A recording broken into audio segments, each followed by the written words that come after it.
The Wayland Nocturne, a 10-minute play by Loftus, was stage, Zoom, or radio. August 12th, 2020, the middle of the night. 2 dark, empty spaces. One in New York City, one in Los Angeles. Johnny Cruz and Donny May enter and move into their respective light at the opposite ends of the dark, empty stage. They do not make eye contact, nor do they speak to each other. They're all alone on opposite coasts of the US in the middle of the night. They have each been awakened by a nightmare. Tonight I had the strangest dream. I had a horrible dream. No, not strange, terrifying. Terrifying, twisted, troubling. I feel as if I'd been twisted, tossed, and tipped over and over again. Yeah, it was terrifying. Yeah, I can't remember exactly what made it so scary. I just know I woke up shaking and my sleep shirt was soaked through from the sweat. And my heart was pounding like a trip hammer. My heart is still pounding. It was a dream again. I dreamed I was back in Johnston Hollow. Back on Wayland Avenue. My twin brother Ronnie, my best pal Donny May, and that tubby bitch Jimmy McIntyre. And my best pal Johnny Cruz and that sick shit, Leonard Welling. They were all there. I wasn't surprised. Of course, I had the dream, the nightmare, as I always do on the night of my birthday, as I always do on the anniversary of Toe Day. It made me remember Toe Day. That was a lifetime ago. I haven't thought about Toe Day in ages. A day better left forgotten. About 7 or 8, I think. My brother Ronnie and me. I can't remember exactly. It was so long ago. A lot of water under the bridge. Who could remember exactly? It was exactly 26 years ago. August 12th, 1994, my 8th birthday. It was also the day after the last Major League Baseball games of that season. The season ended early on account of a strike that not only ended the season, but also prevented a World Series from happening for the first time since 1904.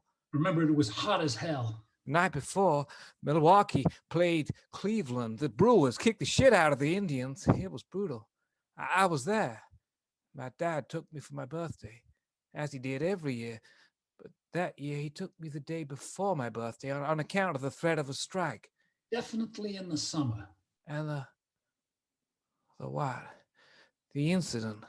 The incident happened on my birthday, the very next day after that last game. I haven't thought about Johnston Hollow in years. I barely remember those days. I was only 7 or so. Johnny and Ronnie were just about to move away. Dad got transferred and we moved right after the incident. We were still in Johnston Hollow, but on the other side of town. I never liked Johnston Hollow. None of us did. Even as a kid, I knew I had to get out.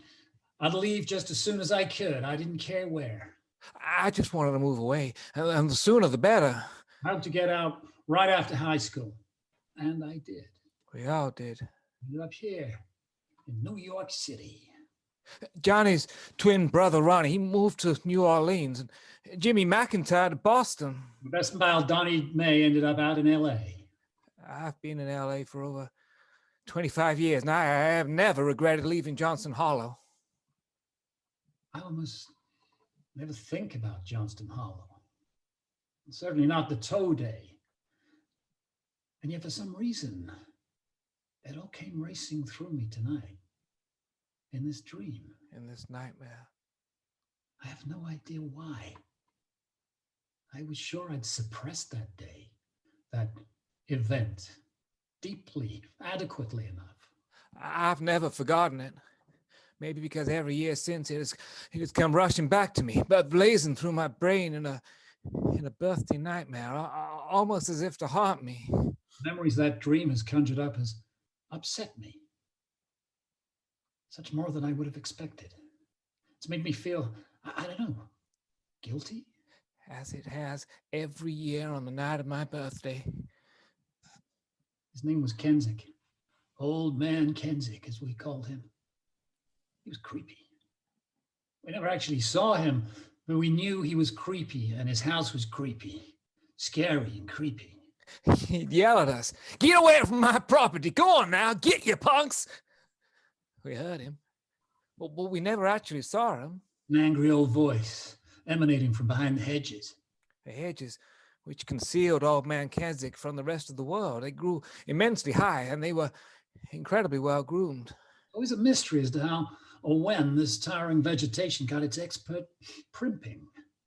We never once saw him or anyone else working on the hedge, and yet, well barbered this greenery surely was. Twice a week, we'd hear the whirring of the power mower he used to cut the lawn. Same time each week, like clockwork. I heard it that day.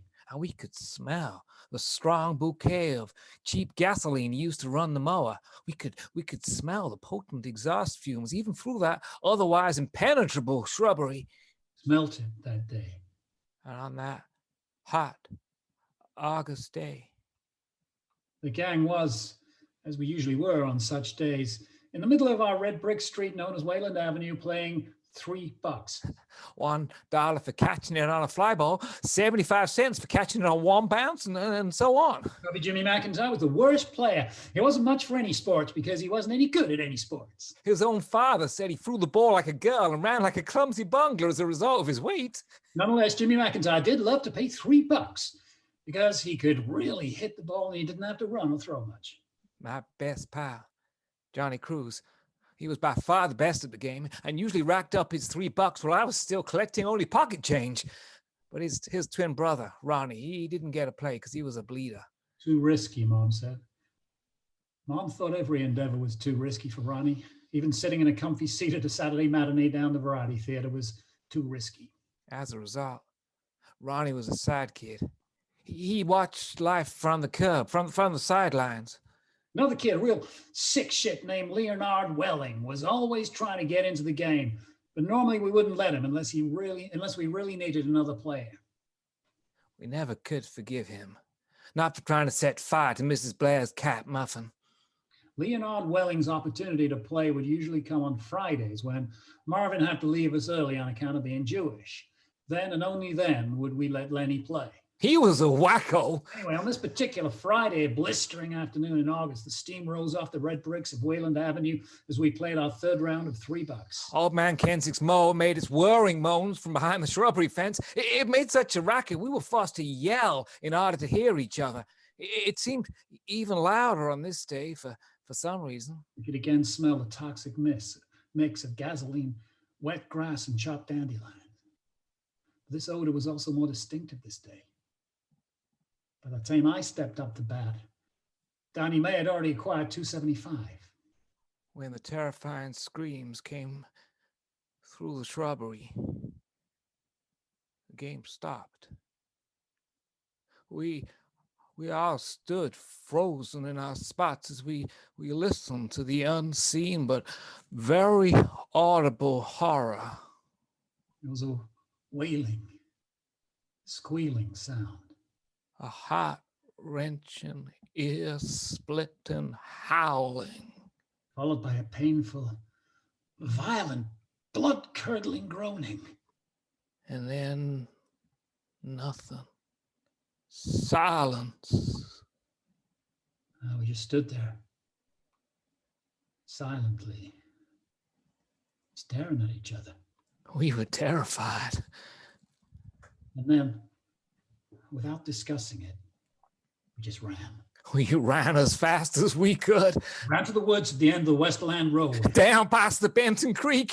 Straight to our hideout. The cave that we often used to smoke a cigarette. Your beer we'd stolen off our neighbor, Mr. Powell's back porch. We stayed there for hours. Remember, I was shaking. We all knew we should have told someone, some adult. A week later, I heard my mom discussing old man Kensick's demise with Mrs. Hartman, who lived 2 doors down. It turned out, old man Kensick was a bleeder too, like Ronnie. The mower had apparently chopped off his left big toe. Then he apparently passed out, hitting his head on a stone bench, knocking him out even more. And then, well, being a bleeder and all, he apparently bled to death. The mailman had found the body 3 days later Mom said rigor mortis had set in. I had no idea what that meant at the time, but I knew it wasn't a good thing.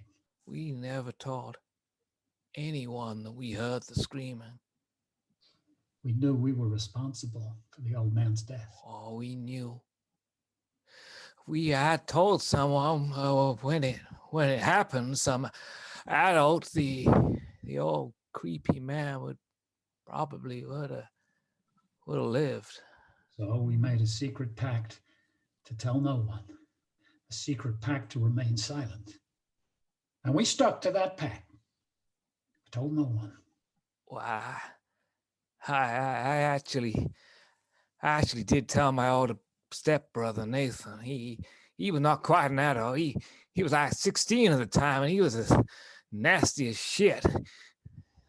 Nathan told me that old man Kentic would come back to get even with us someday. Retribution. Might be a day, might be a year, might be a decade, but he will be back and he will get his revenge. Nathan made me give him the $275 I'd earned in the game so he wouldn't tell anyone else. The ambulance men took it. The body. They took the body away. The body that was missing a toe. The big toe. Then came 3 days of heavy rain. We all stayed inside. Probably just as well. No one was feeling like playing $3 anyway. Apparently. We would later find out that the rains had picked up the toe from the old man's lawn. The water had apparently carried it in its stream out from behind the bushes, past the sidewalk. The toe floated along the curb. It eventually reached the sewer. The water let go of it, and it dropped down in the sewer. Landed on a pile of dried leaves. Leaves of Mrs. Randall raked into the sewer the previous fall. But none of us knew this. None of us knew the whereabouts of the old man's big severed toe. Next time we played $3, the ball got away, rolled down the sidewalk, rolled along the curb. It rolled into the sewer. And that's where we saw it. That's when we saw the big, dead, severed toe. It was a clear white. The rain had washed away all the blood. Its yellow toenail touched the baseball. It stared at us.